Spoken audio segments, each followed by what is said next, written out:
le monde et bienvenue à TV Laval Nouvelles. On est dans l'édition de l'été parce que, bon, ma collègue est partie pour l'été, mais elle va être de retour au mois de septembre. Ne vous inquiétez pas. Aujourd'hui, au menu des sujets estivaux, on parle d'une fête de quartier qui est organisée dans Laval. On parle également de Rollerblade avec Pierra Vernex. Vous allez voir, c'est vraiment une organisation très intéressante. On a plein de bons sujets pour vous au menu. Soyez à l'écoute et on vous souhaite la bienvenue. Sondage sur le cannabis à Laval. La Ville rend public les résultats d'un sondage qui a été effectué à sa demande auprès de la population lavalloise afin de mesurer le taux d'adhésion des citoyens quant à la distribution et à la consommation du cannabis. Monsieur le maire Marc Demers souhaite informer la population qu'il n'y aura pas de point de vente de cannabis à Laval dans la première phase de l'implantation. 84 des répondants souhaitent que la Ville se dote d'une réglementation sur les zones d'implantation de succursales en incluant les zones blanches, c'est-à-dire les zones autour des écoles et de certains lieux désignés. En très forte majorité, les répondants souhaitent que la Ville interdise la consommation dans différents lieux publics comme les parcs et les espaces verts et qu'elle empêche l'usage du cannabis lors d'événements à caractère familial. Plus de la moitié des répondants préfèrent ne pas avoir de point de vente de cannabis à Laval. Les 2 tiers des répondants souhaitent que la réglementation soit plus sévère pour le cannabis que pour le tabac. Par ailleurs, pour prévenir des problèmes de cohabitation entre les consommateurs de cannabis et les familles, et comme souhaité dans une très forte majorité de répondants au sondage, la Ville de Laval n'écarte pas la possibilité d'en interdire la consommation dans certains lieux publics, comme les parcs et les espaces verts. Avec le printemps qui s'installe, on sort finalement de nos maisons, on a le goût d'en profiter, d'aller sociabiliser. J'ai avec moi Mme Christiane Joachim, qui est conseillère municipale du district Val-des-Arbres pour parler de la fête de quartier qui aura lieu le 26 mai. C'est ça. Bonjour, oui, bienvenue chez nous. Bonjour, merci de me recevoir chez vous. C'est très agréable, comme d'habitude. Et là, vous organisez, c'est la 3e édition de cette fête-là. Ça va avoir lieu le 26 mai. Qu'est-ce qui va se passer au cours de cette fête-là? D'abord, laissez-moi vous dire que cette fête-là a commencé, comme vous dites, il y a 3 ans, par le rassemblement de différents bénévoles et des amis qui sont mis autour de moi, des citoyens du quartier Val-des-Arbres et Val-des-Brises. Et c'est votre initiative? Oui, c'est moi qui l'avais parti l'idée. Évidemment, c'est plus facile de partir une idée que de le faire. Alors, c'est vraiment grâce aux citoyens de Val-des-Arbres que ça a lieu. Alors, on a commencé à se mettre ensemble et avec l'aide du BMLA. Donc, on a travaillé pour installer la fête. Et c'est la 3e édition. L'idée, au départ, c'était de réunir les gens de Val-des-Arbres et de Val-des-Brises, qui sont 2 réalités différentes, séparées par la 440. Oui. Alors, on a eu l'idée de faire une fois la fête à Val-des-Arbres et alterner avec Val-des-Brises. Donc, la première année, on était au parc Val-des-Arbres, à côté de l'école Val-des-Arbres. La 2e année, on était au parc du 22e régiment dans Val-des-Brises. Et cette année, on retourne à Val-des-Arbres. Alors, le groupe d'administrateurs, si on veut, ou d'organisateurs... Vous êtes combien pour le faire? Ils sont... En réalité, ils sont 6 au total, où est-ce qu'elle s'occupe, M. Roy, c'est le président de la fête de quartier. Nous avons aussi M.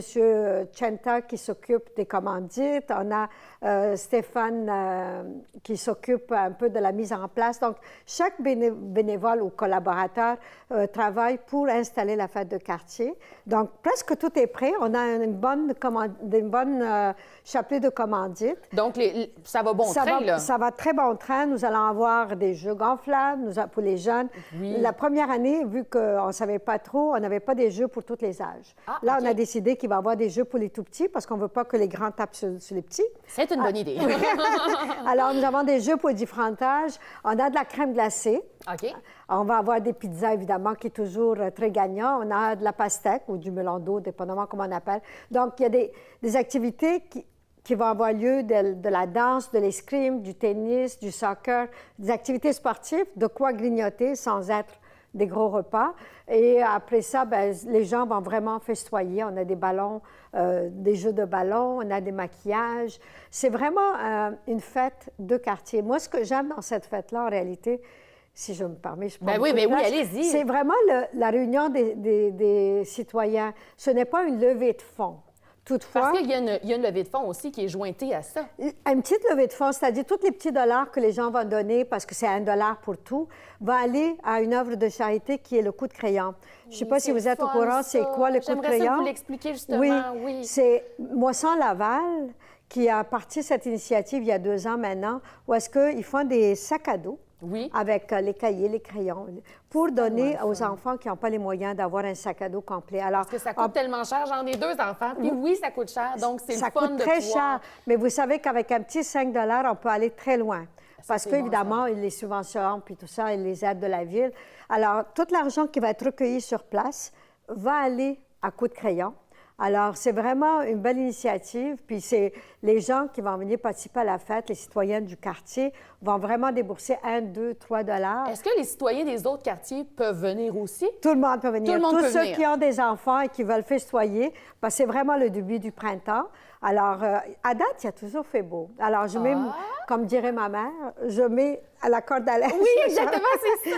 Mais je ne suis pas sûre que ça marche, mais en tout cas, ça a marché à date. Ah, bien, pour Où est-ce vrai, que, pour 2 moi, je dis ans. toujours, je fais la danse du soleil, mais on a toujours fait beau. Donc, on est content. J'espère qu'il va faire beau, mais les enfants, c'est toujours beau aller voir, s'amuser, puis c'est bien Les agréable. enfants, ça les arrête pas. Un petit Non. bout de pluie, là, ils vont s'amuser eux autres Oui, quand même. puis on a des chapiteaux pour les pizzas, ils sont bien gardés. Exactement. Donc, c'est pour ça que vous avez décidé de vous impliquer à ce niveau-là. C'est pour favoriser les relations entre les citoyens? Oui, principalement, c'est ça. C'est vraiment d'avoir une fête de quartier pour les enfants et avec les enfants. Exact. Donc, c'est pas très gros, il n'y a pas 3000 personnes.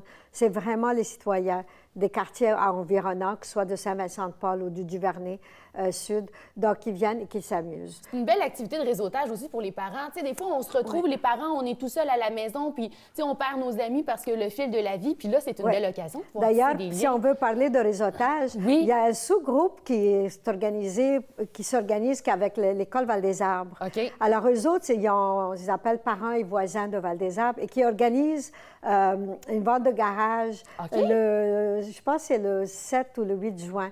Donc, eux autres sont déjà en partant un réseau bien organisé des parents parce que vous savez bien que tous ceux qui restent autour de l'école, en général, les enfants vont à l'école Val-des-Arbres. Oui. Donc, entre eux autres, ça bouillonne.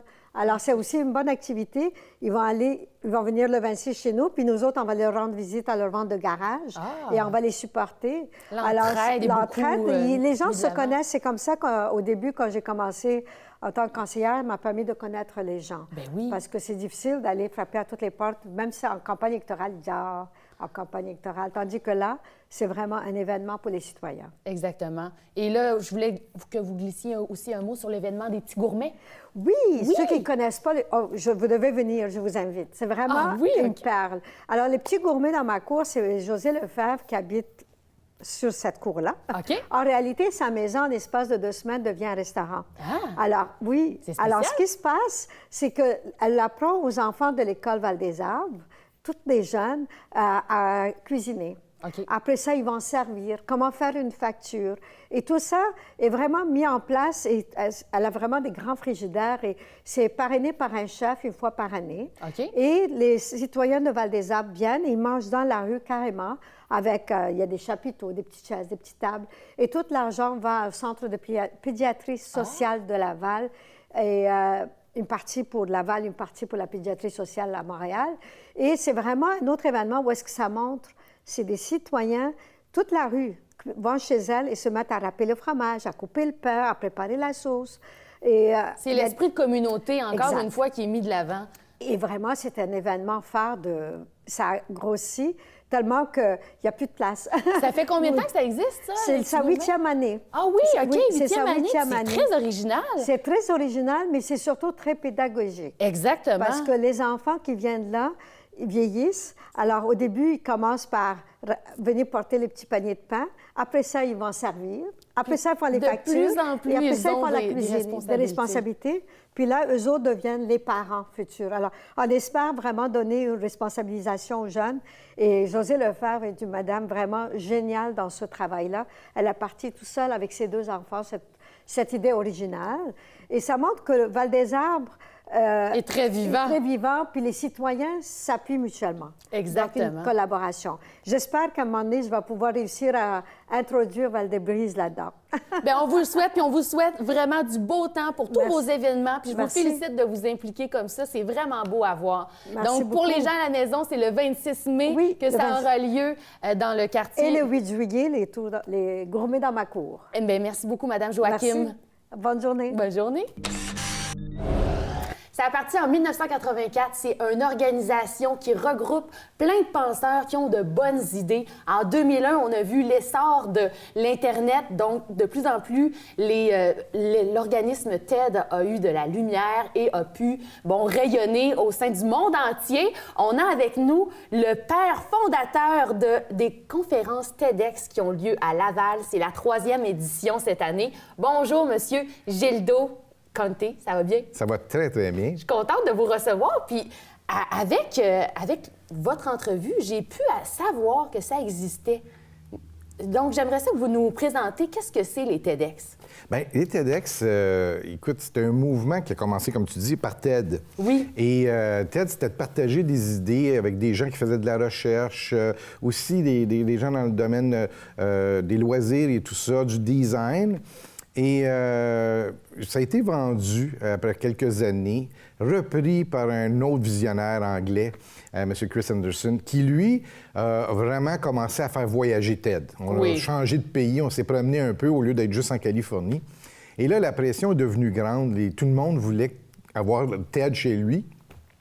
Et il lui est venu l'idée de démocratiser TED et il a créé la licence TEDx. OK. TEDx permet maintenant à des gens, de façon indépendante, avec les règles de TED, sous licence de TED, de créer un événement à la TED chez nous.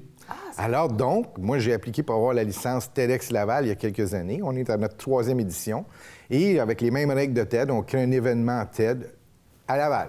Exactement, et ça va avoir lieu le 23 mai. J'aimerais ça que vous nous parlez de la formule. Il y a tout d'abord le 5 à 7 qui... Oui, c'est un network, dans le fond, un réseautage. On a la chance de pouvoir parler un peu avec les conférenciers et aussi de parler entre, des idées qu'on a. On a la chance, une place pour parler et échanger des idées. Alors donc, il y a ça jusqu'à 7 h. Et à 7 h, c'est le show. Show must go on. Yeah, show must go on. Oui. Alors, on a 9 conférenciers cette année à vous présenter. Contrairement à 8 conférenciers l'année passée. Oui, mais l'an passé, en plus de ça, on avait des artistes, ce qui faisait que c'était, dans le fond, plus 6 conférenciers. C'est que cette année, on a vraiment comme 3 conférenciers de plus. C'est bilingue. Donc, il y a la moitié des conférenciers qui sont francophones, l'autre moitié qui est anglophone. On veut ça parce qu'on trouve que c'est vraiment ce qui est Laval. On est vraiment bilingue ici. Oui. Et tout le monde est capable de suivre. C'est des conférences qui sont pas très longues, hein? C'est 18 minutes ou moins. Exact. Alors, même si jamais vous aviez une limitation au niveau du langage, bien, il serait possible quand même de sortir de la salle pour 18 minutes et revenir à l'autre conférence. Exactement. Puis est-ce que ça va être filmé? Est-ce qu'on va pouvoir par la suite?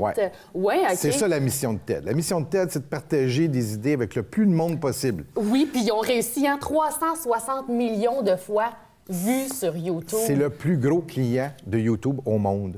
Ils viennent de recevoir le diamant de YouTube, qui est finalement la plus grande reconnaissance que YouTube donne. Oui. J'ai vu la lettre qu'ils ont reçue. Ça disait, après 10 millions de vues, on considérait que vous étiez vraiment important. Un joueur majeur, oui. Maintenant, on ne peut plus parler d'importance, on parle d'un mouvement. C'est vraiment... Ça m'a donné des frissons. C'est à travers le monde. Parce que c'est tellement positif, en plus. Oui. À travers le monde, oui, je lisais, c'est 164 pays. Ah, même ça a augmenté depuis ce temps-là. Ça a augmenté depuis ce temps-là. Ouais. Puis là, il y a un thème qui rattache toutes les conférences. C'est le thème qui s'appelle le lien et ancrage. C'est ça. TED nous propose de mettre un thème à chaque année qu'on ne veut pas trop limitatif. OK. Et nous, à Laval, ce qu'on se plaît de faire, c'est d'avoir des thèmes puis de permettre aux conférenciers de l'aborder de différents angles. OK. Alors, lien et ancrage. Tu sais, ancrage, ça peut être ce que tu as reçu de tes parents, ça peut être ce qui a de la valeur pour toi. Les liens, c'est les liens entre les choses, mais aussi les liens entre les personnes, c'est les liens avec l'expérience de la vie. Alors, on va dans différentes directions qui touchent à ça. Et c'est pas trop limitatif, justement, pour permettre aux idées vraiment de ressortir face sur face. Oui, c'est ça, exactement. Alors, cette année, on a 9 conférenciers qui abordent ça de différentes façons. On va parler de messages haineux. On est quand même pas mal d'actualité aussi dans nos sujets. Oui. On a une plongeuse qui vient nous parler de l'eau qu'on boit, entre autres, et de l'importance, parce qu'elle parcourt le monde. Puis là, elle va faire quelque chose de spécial. On pourrait le mentionner parce que tout à fait. Dit hors d'onde, là. Oui, Nathalie Lasselin, nommée personnalité de la semaine par la presse il y a quelques jours. Elle va faire une plongée, disons, unique Elle va aller dans le fleuve Saint-Laurent sur 70 km de long, en une seule plongée. Je ne sais pas comment le ravitaillement va se faire, mais ça ne s'est jamais fait. Elle va aller voir l'eau qu'on boit. Wow. Je pense que ça va nous donner des renseignements. Après avoir fait là, les grottes souterraines partout dans le monde, elle s'est dit, le fleuve, là, c'est important. Alors donc, allons voir ce qu'on boit puis qu'est-ce qu'on peut faire pour améliorer ça. Fait qu'elle va prendre, il va y avoir des scientifiques avec elle, elle va prendre des sédiments, elle va prendre toutes sortes d'analyses. Fait que c'est vraiment un projet à appuyer. Je pense que ça va avoir lieu au mois de septembre. Et à TEDx, bien, c'est ça, elle va venir nous parler aussi de tout ce qu'elle a vu. De ses préoccupations environnementales. Et le lien qu'il y a entre les canaux puis l'eau souterraine, donc le lien ancrage, tu vois, l'importance de l'eau dans nos vies. On voit à quel point ça peut englober beaucoup de sujets. Tout à fait. Donc, pour les gens à la maison qui voudraient participer à l'événement, ça aura lieu à la Maison des Arts à Laval. Tout à fait. C'est le 23 mai. Oui. Possible d'acheter des billets. Comment on peut se procurer des billets? TEDxlaval.com, notre site web. Évidemment, Facebook. On a une page, on a les liens, la page événements. Oui, et directement sur Eventbrite en faisant une recherche TEDx Laval. Donc, on va vous mettre ça sur notre page Facebook. Tout le monde, vous pourrez participer à l'événement si le cœur vous en dit. Merci beaucoup, Gildo. J'espère t'y voir. Ben oui, j'aimerais ça, moi. Merci beaucoup. Merci. Au revoir. Au revoir. Je suis à l'église portugaise à Laval. On est ici avec Michel et Manuel. Bonjour. Bonjour, bonjour. Bonjour. Ça va bien, les gars? Ça va très bien. Alors là, vous êtes en préparation parce que cette année, comme les autres années, aura lieu le baptême, la bénédiction. Comment ça se passe? Vous êtes... On est un groupe qui a été formé officiellement depuis 1 an. Puis là, on essaie de ramasser plusieurs mondes pour faire la bénédiction et en même temps faire une levée de fonds pour la sclérose en plaques. On va faire tout ça en même temps le samedi, le 19 mai. Tout le monde est réuni, tous les amis. C'est du bouche-oreille, ça se ramasse. Tout le monde se ramasse ici, en espérant que toujours il va faire beau. On vous le souhaite. Puis... J'espère, oui. Et vous, Manuel, est-ce que ça fait combien de temps que vous êtes dans cette association-là? Moi, ça fait 3 ans que je me suis impliqué. OK. Mais juste, ça a commencé à cause d'une question de route, parce qu'il avait pas donné, j'aimais pas la route qu'il avait donnée. Je l'ai appelé, je le connaissais. Je dis, regarde, Michel, essaie une autre route, parce que là, c'est pas bon. Je lui ai donné la route. À partir de là, j'ai quelques connaissances à Montréal, parce que je travaille à Montréal. Et puis, ce que j'ai fait, j'ai dit, bon, ben, je vais aller voir une telle personne, on va essayer de régler ça là. Incluant le SPVM, leur dire, regarde, on passe à telle place, pas de panique, on fera pas de niaiserie. La police de Laval aussi. Et les voir, je leur ai dit, ils m'ont donné la bénédiction pour y aller, ou la permission, mais faites attention au règlement de la route. C'est ce qu'on a fait. On a suivi les règlements de la route avec la police de Laval et inclusivement aussi la police de Montréal.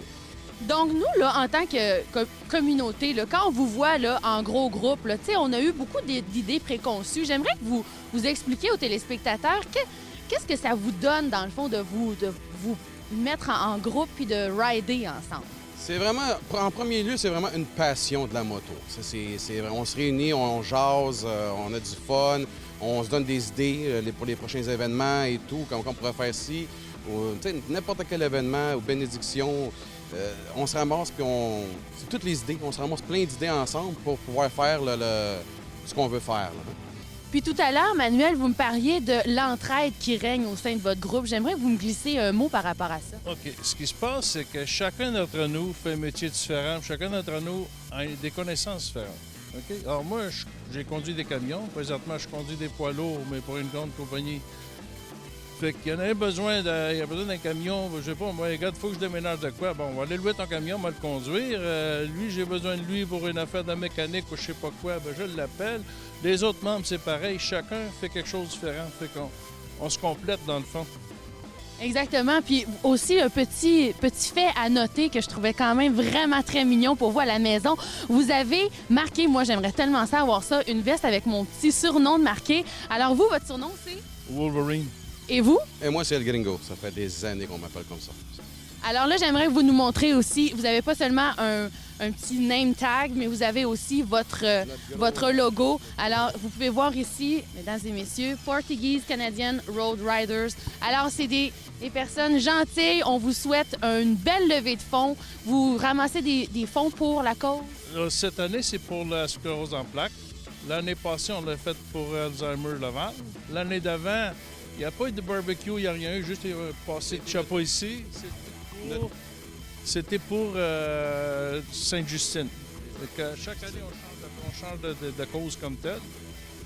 Puis on fait notre possible. On essaie de le grossir de plus en plus. Regarde, tout ce qui rentre en fond va directement à la cause qu'on fait. On a le permis pour le faire. Tout est en règle.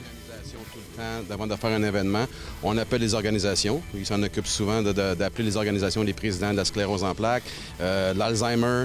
La première année, on avait été voir Sainte-Justine, le CHUM, pour pouvoir avoir l'autorisation. Qu'est-ce que vous nous donnez l'autorisation? Et leur informer que les collectes de fonds, ça va tout à eux autres. C'est pour ça qu'on pourrait aider les plus comme... Ceux qui en ont besoin. Ceux qui en ont besoin, exactement.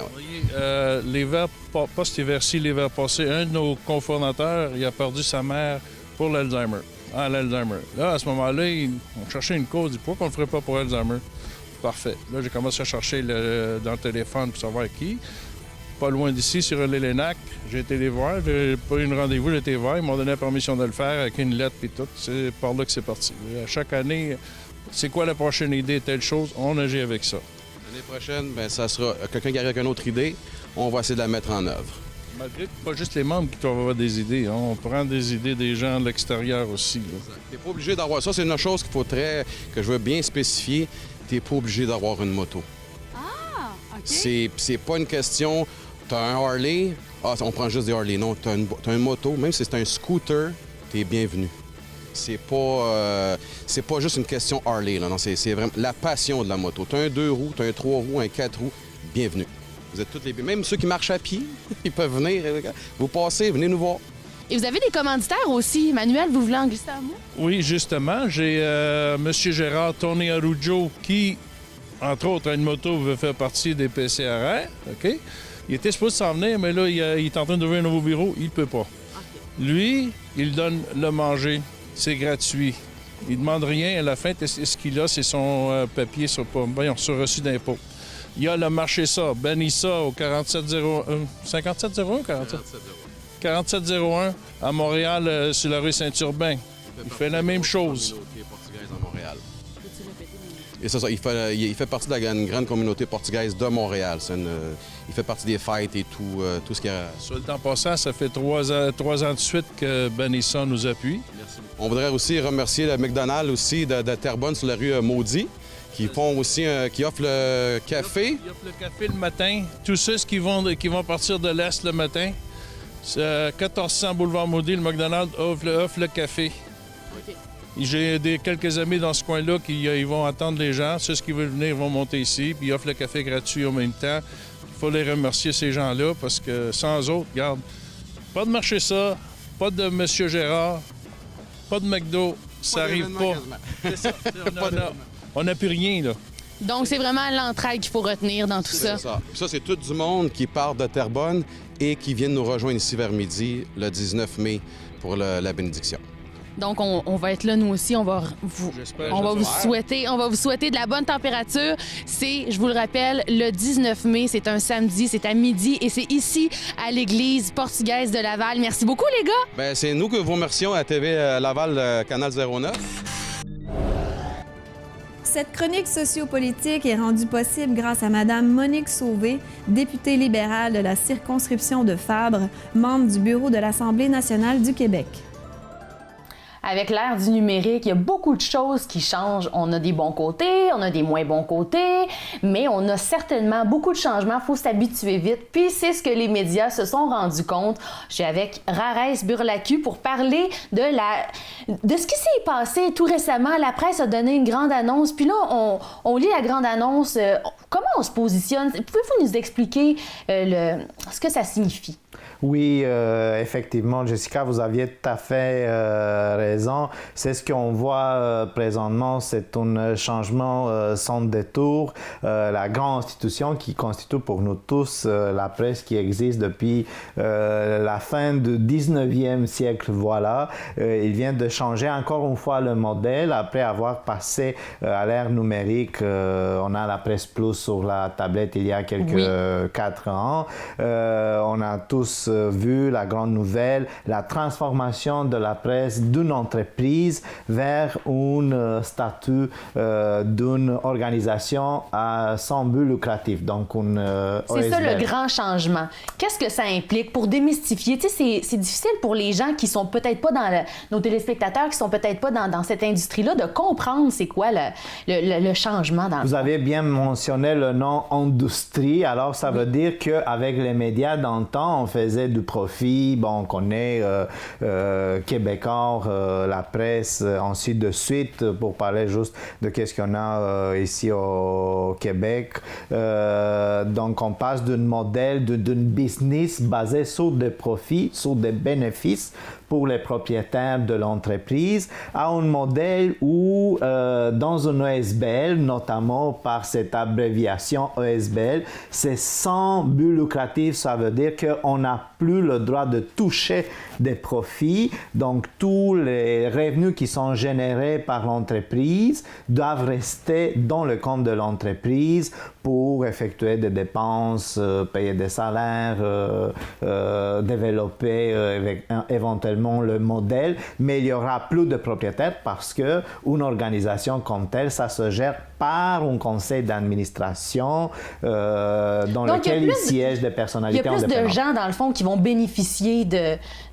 À mon avis, oui, c'est une bonne nouvelle pour les médias. Pourquoi? Parce qu'on sort de ces carcans où il faut vendre une nouvelle publicité. Le sensationnalisme. Oui, c'est ça.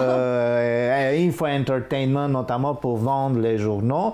Tandis que maintenant, on suppose qu'il va y avoir beaucoup de qualité. Donc, la première constat qu'on fera, c'est que vraiment les journalistes, ils peuvent faire encore plus leur travail de recherche, documentation, enquête, présentation, rédiger des articles dans l'intérêt du public parce que voilà, la publicité n'existera plus. D'ailleurs, on a vu, la presse nous a expliqué grosso modo que plus de 80% des revenus publicitaires dans un format numérique vont où? Aux géants du web, au Facebook et au Google de ce monde. Alors, c'est sûr que le modèle ne pouvait plus continuer, sinon il aurait fallu renvoyer tout le monde à la maison puis fermer la boutique.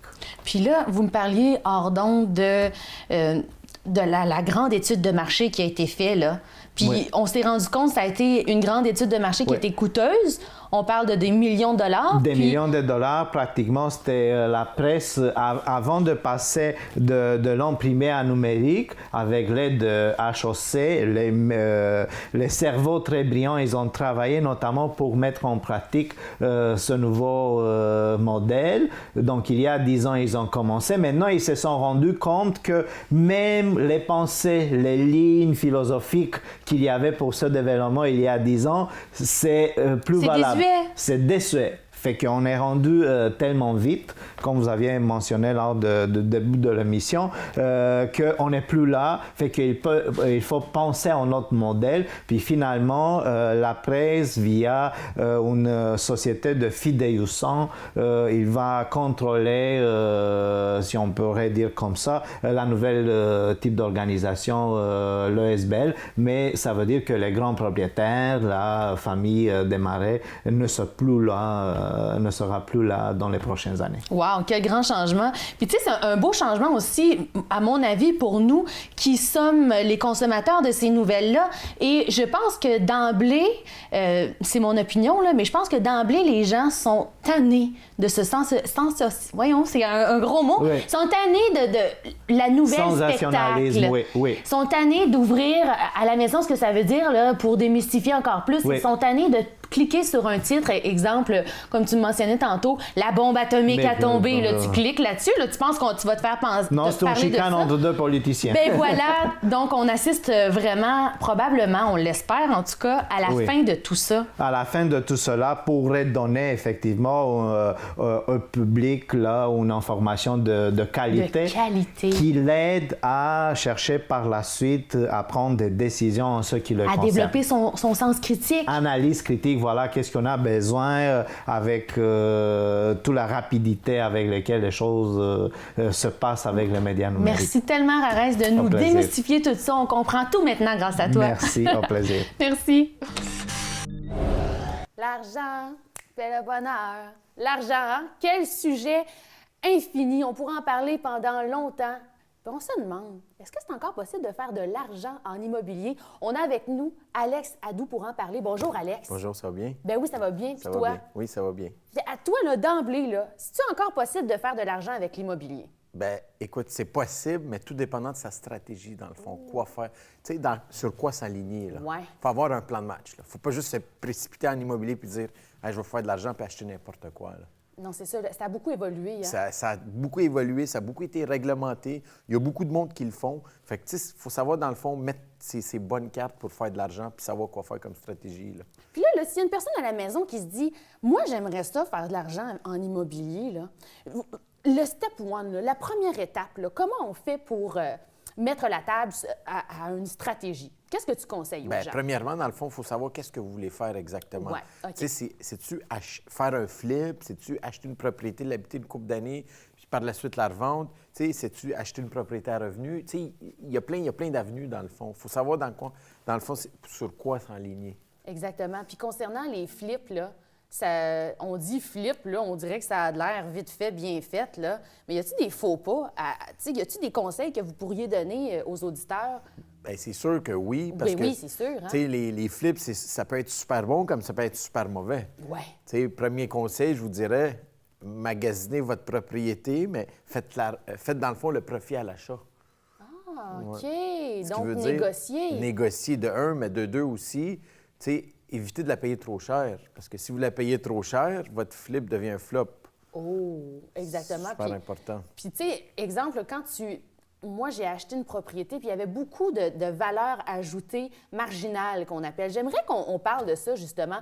Sur quoi mettre l'emphase quand on rénove, justement, pour faire un flip? Super important, la cuisine, ouais. salle de bain, ouais. les planchers, ouais. puis les fenêtres, je vous dirais. Ça, c'est les quatre éléments les plus importants. Parce que quand quelqu'un rentre dans une maison, la première affaire qu'il va regarder, ça va être la cuisine et la salle de bain. Exactement. Parce super important. On sait tous que quand on magasine, hein, notre homme et la femme, qui décide, Alex? C'est tout le temps la femme, vous le oui, savez. on l'avoue au moins! C'est ça, oui. Donc, c'est les endroits à mettre l'argent. Puis, tu sais, moi, j'ai entendu, confirme-moi la donnée, tu sais, il y a quand même... faut que ça soit cohérent. Est-ce que, tu sais, il faut que ça soit cohérent? C'est sûr. Les matériaux, il ne faut pas payer trop cher si on est dans une maison qui ne se vendra pas. C'est ça, il ne faut pas payer trop cher les matériaux, de un. De deux, je vous dirais, ce qui est important, c'est de voir l'emplacement de la maison. Ah, la localisation. La localisation. Oui. Parce que si elle est mal située, vous achetez une propriété qui est mal située, qui n'a pas de service, vous risquez de rester longtemps sur le marché, là. Exactement. Puis, est-ce que... y a-t-il d'autres conseils autres que la localisation? Tu sais, c'est un thème global, disons, la localisation, mais qu'est-ce qui est un bon indicateur d'une bonne localisation? Bien, je vous dirais à côté des services, des transports en commun, OK. des épiceries, OK. Des grandes artères aussi, des grandes autoroutes. Puis quelqu'un qui veut être plus comme en campagne? Bien, quelqu'un qui veut être plus en campagne, il risque d'attendre un petit peu plus longtemps avant de la vendre, sa propriété. C'est sûr qu'elle va se vendre, mais ça peut prendre un petit peu plus de temps. Puis là, de plus en plus, moi, je lis sur l'immobilier, puis je m'intéresse beaucoup, puis le marché locatif, ça bouillonne. Là. Ça bouillonne beaucoup en ce moment. Oui. Je vous dirais surtout les plex, les duplex. Ah, OK. Les 2 logements, 3 logements, même les 4 logements, je vous dirais. Il y a beaucoup de monde qui font en ce moment, c'est qu'ils vendent leur propriété, puis ils veulent habiter dans un plex, dans un duplex. Pourquoi? Ouais, ils veulent, dans le fond, que le locataire paye avec eux leur hypothèque. Ah, voilà. Puis en même temps, ils ont quand même l'opportunité de voir qu'est-ce qui se passe. C'est sûr que la qualité de vie, c'est pas la même affaire qu'une maison. Là. Une maison, vous êtes seul, vous n'avez pas de locataire en haut, vous n'avez pas de locataire en bas. Mais c'est un prix à payer, dans le fond. Là. Puis est-ce qu'il y a des ouvrages, y a-t-il des magazines que vous pourriez conseiller, que nous-mêmes, on pourrait écrire un petit article puis aider les gens qui veulent faire un move là, avec le printemps? Bien, il y a beaucoup d'articles, je vous dirais, dans la presse. OK, la presse, c'est une bonne place, une bonne source? La presse, c'est une bonne source. OK. Il y a le club Immo Facile, dans le fond. Ah? Ils font beaucoup d'articles en immobilier. OK.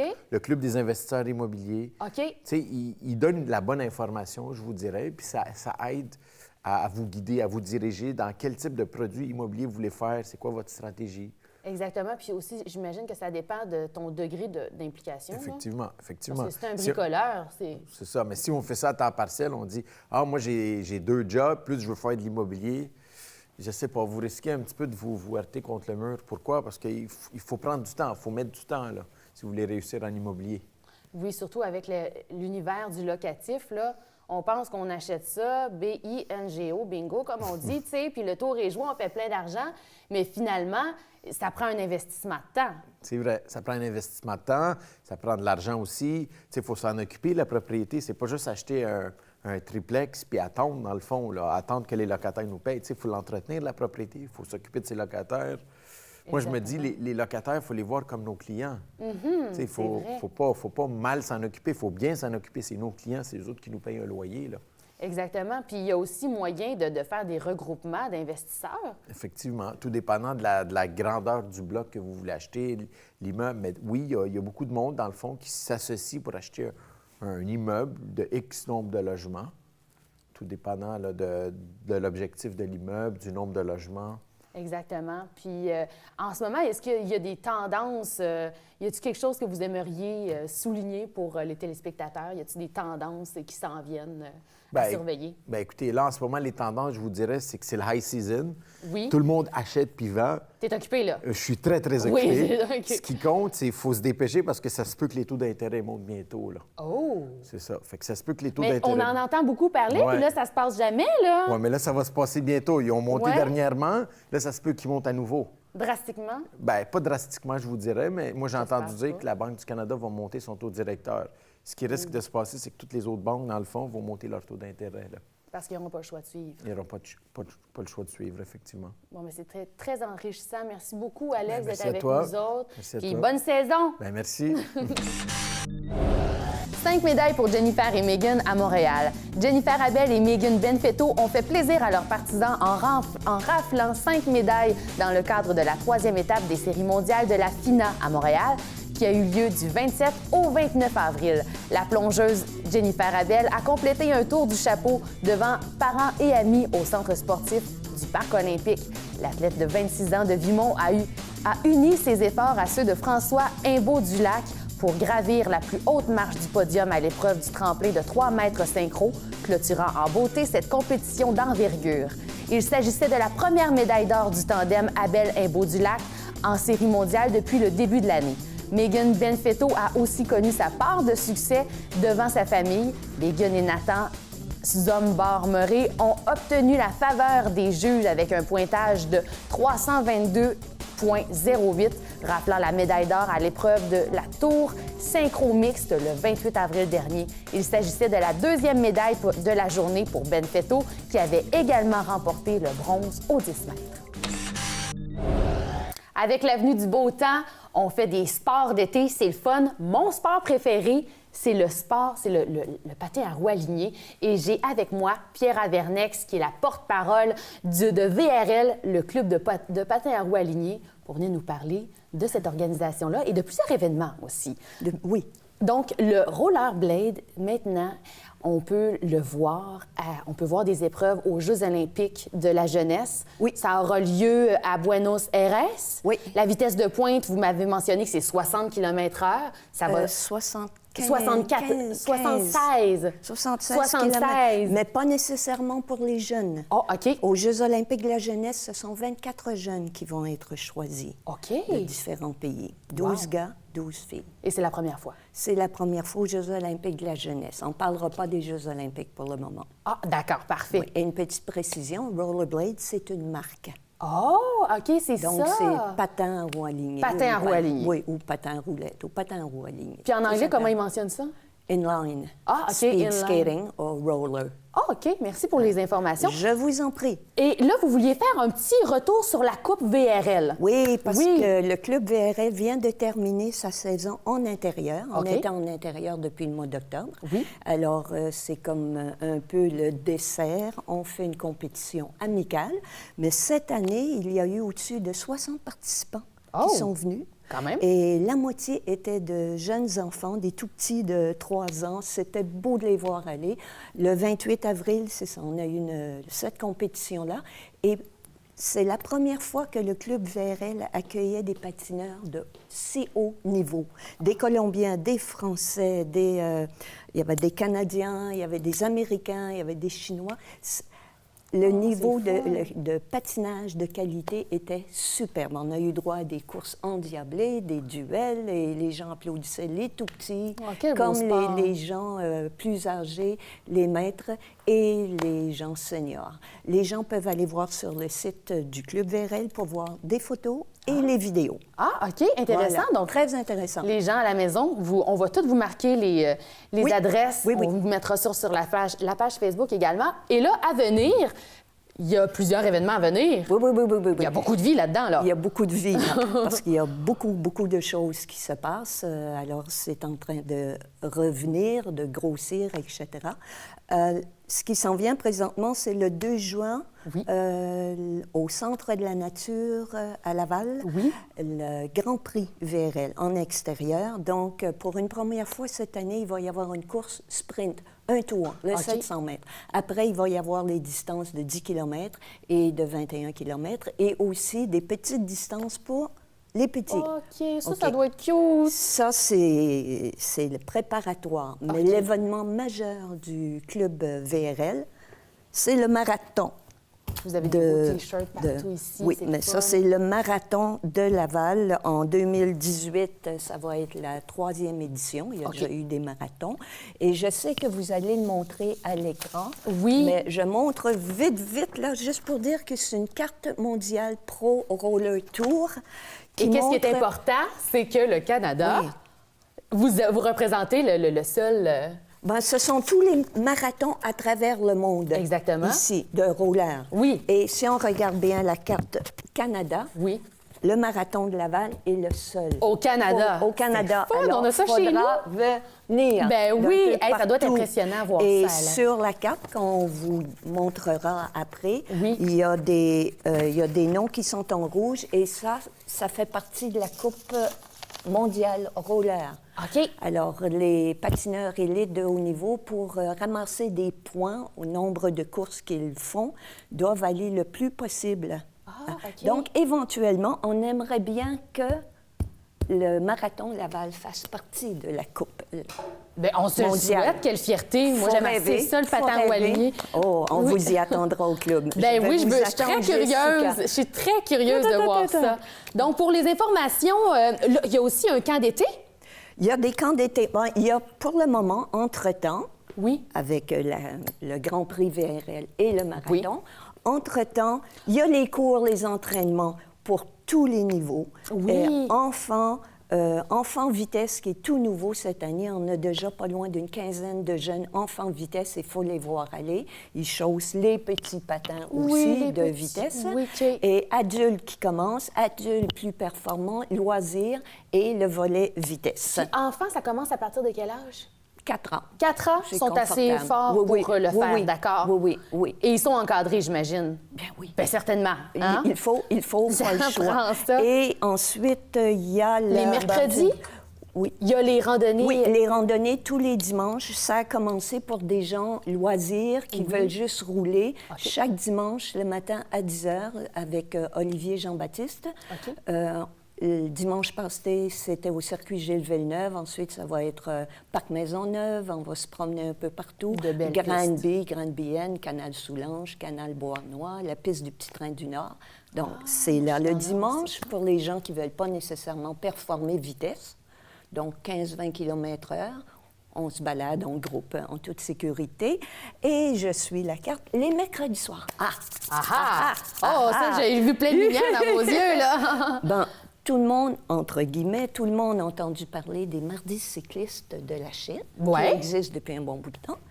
Alors, maintenant, il y a une possibilité que le Club VRL fasse les mercredis rollers de Laval. Alors, tous les mercredis soirs, au mois de juillet et août, il y aura des compétitions, différents formats. Tout le monde pourra venir. C'est fun, ça! Oui, un roulé. Oui, au Centre de la nature. Et là, il y a un camp aussi de jeunesse? Avec la ville de Laval, il y a des camps d'été, activités, sport, et il y a des concentrations sportives aussi. Donc, avec VRL, on s'est joint à cet organisme-là pour offrir des cours de patin en ligne pour les 5-14 ans. Hey, je trouve ça vraiment merveilleux, tout cet univers-là. Merci beaucoup, Madame Vernex. C'est le fun d'en entendre parler. Dites Pierra. Dites Pierra. Oui, bien oui, OK, Tout le monde me parfait. connaît sous Pierra, parce que si au club, on commence par m'appeler par Madame Vernex, alors ça... C'est pas très le fun. Hein? OK, merci Pierra. Est-ce que vous voulez mentionner où est-ce qu'on peut avoir toutes ces informations-là? L'info. Oui. Sur le site, le club VRL Le Club, le site comme tel, sur la page Facebook du club, le numéro de téléphone aussi que je ne On va le mettre à l'écran. Oui, vous allez le mettre à exactement. l'écran et vous laissez un message et Olivier se fera un plaisir de vous contacter. Ben oui. OK. Hey, merci beaucoup. Déjà terminé? C'est déjà ça passe Ben oui, ça passait si vite. Même pas eu le temps on n'a pas eu le temps Non. de dire, c'est pas grave. Mais on pourra faire un beau post sur notre page Facebook pour mentionner tous les détails. On vous l'offre certainement. Et vous voulez inviter, vous avez une invitation à faire à nos téléspectateurs? Oui. Le Grand Prix VRL, le 2 juin, et le 7 juillet, le marathon de Laval pour tous les niveaux, tout ça. Et VRL voudrait souhaiter aussi le mot de Cambronne, c'est-à-dire bonne chance aux 3 Canadiens qui vont aller représenter le Canada au championnat du monde de roller en début juillet aux Pays-Bas. Oh, wow. Alors, on vous attend, Jessica. Ben oui, je veux venir rouler avec vous. On vous attend avec plaisir les mardis soirs, mercredis soirs et samedi matin au Centre de la Nature. Merci beaucoup, Pierra. On vient de parler de patinage à roues alignées, mais là, on va parler de patin sur glace parce qu'on est ici pour parler cinéma avec notre ami Nicolas. Salut! Salut! Là, aujourd'hui, tu nous parles de Tonia. C'est un film de patinage artistique, mais c'est un fait vécu, comme tu nous disais, hors d'onde. Oui, c'est un fait vécu et c'est particulier. Bon, pour ceux qui s'en rappellent, en 1994, avant les Jeux olympiques de Lillehammer, aux États-Unis, dans le patinage artistique, il y a Tonya Harding et Nancy Kerrigan qui se faisaient compétition pour représenter les États-Unis aux Jeux olympiques. Et ce qui est arrivé 6 semaines avant les Jeux, Nancy Kerrigan, elle s'est fait donner un coup avec une barre de métal sur les genoux, ce qui l'a... Bon, ça va mal.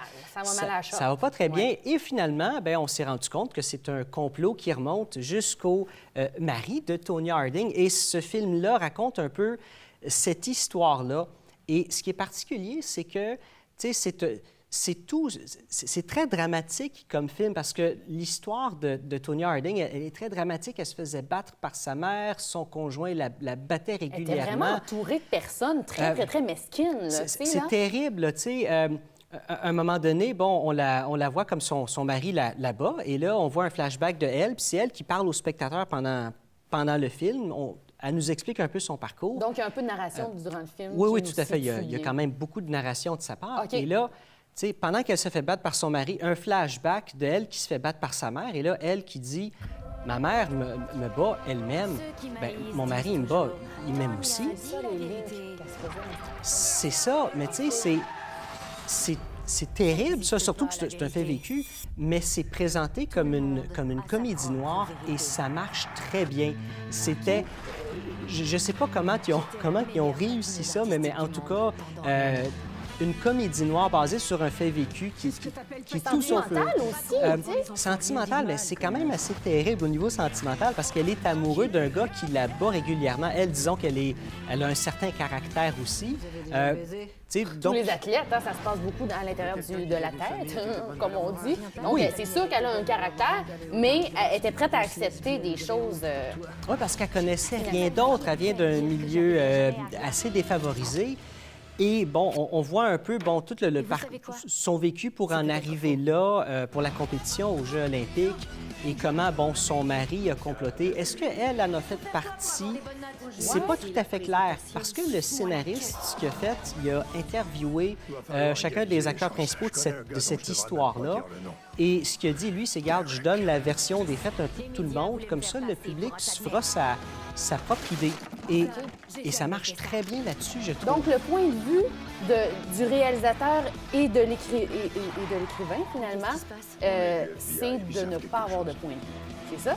Oui, c'est ça. Comme, tu sais, est-ce que... C'est pas clair dans ce film-là si Tonya Harding était vraiment au courant de ce qui se complotait par rapport à sa rivale. c'est pas clair. Dans les médias, à l'époque, ça semblait être beaucoup plus clair que ça, d'une certaine façon. Et c'est ce que j'ai aimé du film. Et surtout, le film me fait penser un peu à...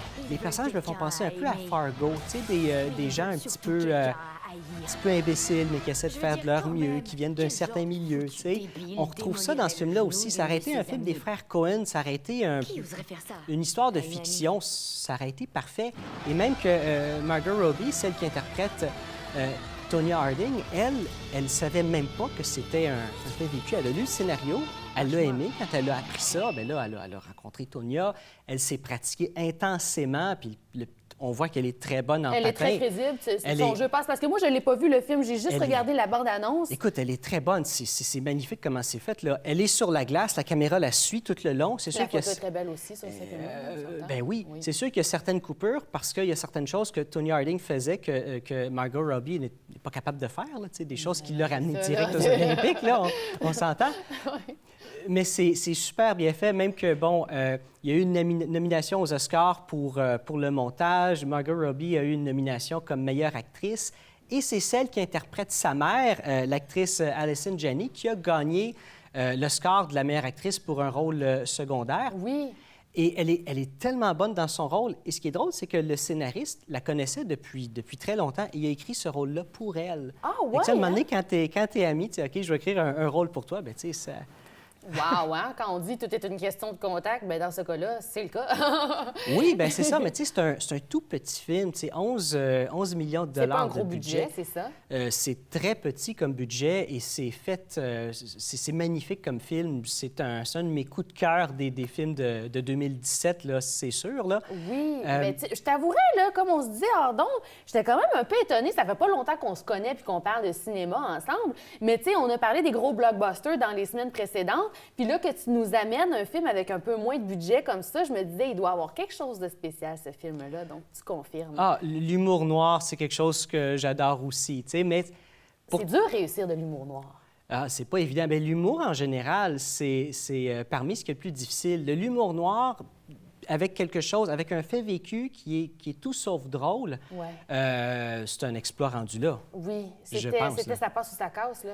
C'est ça. Et, tu sais, ça arrête. Ce qui est dommage, c'est que le film n'a pas eu tant de publicité que ça. On n'a pas tant entendu parler. Mais au moins, le film a fait de l'argent. Tu sais, 11 millions de budget, 46 millions au box-office. Bien là, ils ont rentré dans leur argent, là. Oui, ils ont rentré dans leur argent. En plus, il y a eu des nominations aux Oscars, pour 11 millions, ils ont fait bonne figure, là.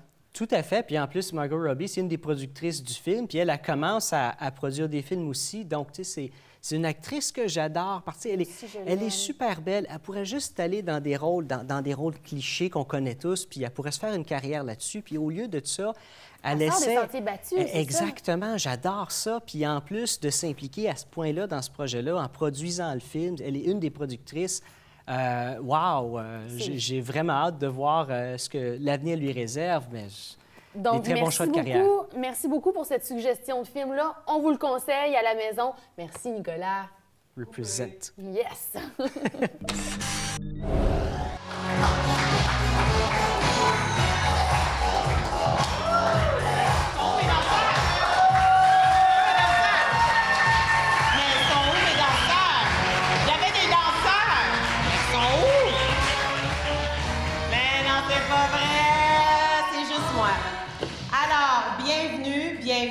Bienvenue. Je suis vraiment contente d'être ici. Premièrement, la petite danse que j'ai faite, c'était quand même pas pire, hein?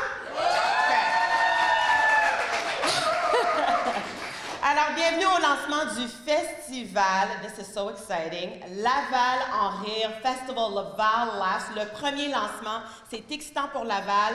Mon nom est Catherine Verdon. Je suis animatrice pour Breakfast Television. Alors, pour ceux qui ne me connaissent pas, merci beaucoup.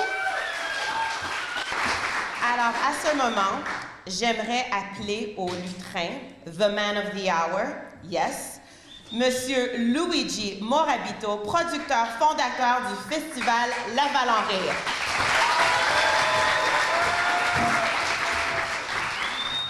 Bonjour tout le monde, ça va bien? Oui! Wow! Ça fait 2 ans que j'avais imaginé une salle complète, puis c'est ça, mon rêve est venu réalité. Ça me touche beaucoup au cœur. Alors, avec ça, je vais continuer. Bonjour, bienvenue à tous les dignitaires, partenaires, collaborateurs, amis et familles et à tous les médias. C'est l'aboutissement d'une longue route de travail, n'est-ce pas? 2 ans d'ouvrage. La vision est arrivée il y a 2 ans avec la demande de la communauté et de là, travailler en arrière de la scène, de voir comment le faire, quand le dévoiler. Et de là, bien, aujourd'hui, le 9 mai 2018, on a fait la conférence de presse et le lancement est officiel, c'est fait. On ne peut plus retourner en arrière, là. That's it, c'est fait. Donc, c'est la première édition. Juste expliquer aux gens à la maison comment ça va être possible d'accéder. Il va y avoir 2 volets, extérieur, intérieur. J'aimerais qu'on fasse le tour de ça un peu. Oui, absolument. Alors, le volet intérieur va avoir 14 spectacles à travers la ville de Laval. Aujourd'hui, on a divulgué peut-être la moitié des spectacles. On a gardé des surprises. L'idée, c'est bien simple, d'avoir une majorité des spectacles francophones, en français. C'est fait, avec certains humoristes que vous avez eu l'opportunité de voir, d'écouter et entendre aujourd'hui. Et il y a un volet anglophone et aussi, pour la première fois, un volet bilingue. Il y a un show bilingue avec quelques Lavallois qui sont bilingues des points de vue d'humoristes. Alors ça, c'est parfait. Les billets sont disponibles sur notre site web à partir de la semaine prochaine. Alors ça, c'est ça. Mais on garde des surprises. Alors tout le long des prochaines semaines et mois, on va divulguer les artistes, les humoristes qui vont venir. On a quelques surprises des États-Unis, le Canada, beaucoup de gros noms québécois qu'on connaît tout le monde. Mais aussi, il y a le côté relève, il y a le côté donner l'opportunité à les prochaines vedettes. C'est ça, ça sera pas juste des grands noms, là. Non, parce que c'est important de comprendre, on commence tout quelque part, hein? Et il faut donner la chance à ce monde-là. Et notre ADN de compagnie, le festival est inclusif. Alors, on veut donner l'opportunité à beaucoup de monde. On va commencer avec ça. Alors, ça, c'est pas mal cool. Et le volet extérieur, c'est à la place Laval-en-Rire, au Centropolis, en arrière du Cinéplex, 70 000 pieds carrés. Il va y avoir tout pour les enfants, la famille, toutes les activités. L'entrée est gratuite. Il va y avoir des kiosques de bouffe, de manger, boire et tout ça. Et il va y avoir la promenade des humoristes. Alors, une scène musicale, la scène musicale, tout le monde peut l'écouter, entendre et tout ça. Mais il y a aussi la promenade des humoristes. Alors, tous les humoristes qui ont fait partie du festival, il va y avoir une affiche grandeur réelle, on va dire. Et de là, avec leurs photos, bio et tout ça, ils vont connaître un petit peu plus c'est qui l'humoriste et peut-être au courant de ces 4 jours de volet extérieur, peut-être les rencontrer dans la promenade des humoristes. Alors, c'est une petite surprise. On prend un selfie, on dit bonjour, on fait signer des autographes à des artistes ou des humoristes qu'on connaît, d'autres qu'on va commencer à connaître encore plus dans les mois qui s'en viennent. Là, vous avez mentionné le mot surprise plein de fois. Puis moi, là, j'aime pas ça, les surprises. Mais en fait, c'est parce que je suis trop curieuse. Fait que comment qu'on va faire là, pour savoir, là, comment on fait pour vous suivre? Bien, suivez-nous sur notre Facebook, Festival Laval-en-Rire, notre site web, encore une autre fois, Festival Laval-en-Rire. Tout va être divulgué au bon moment.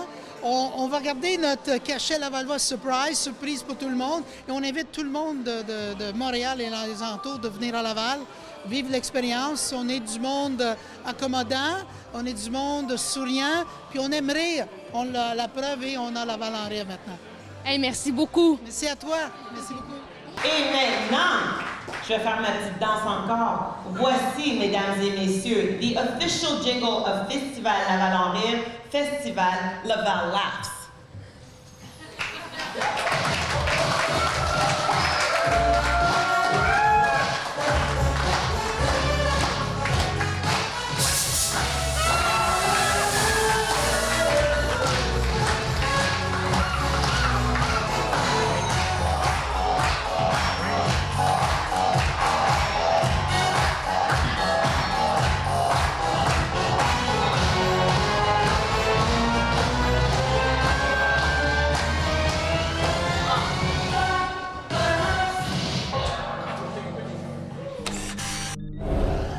Merci beaucoup d'être à l'écoute.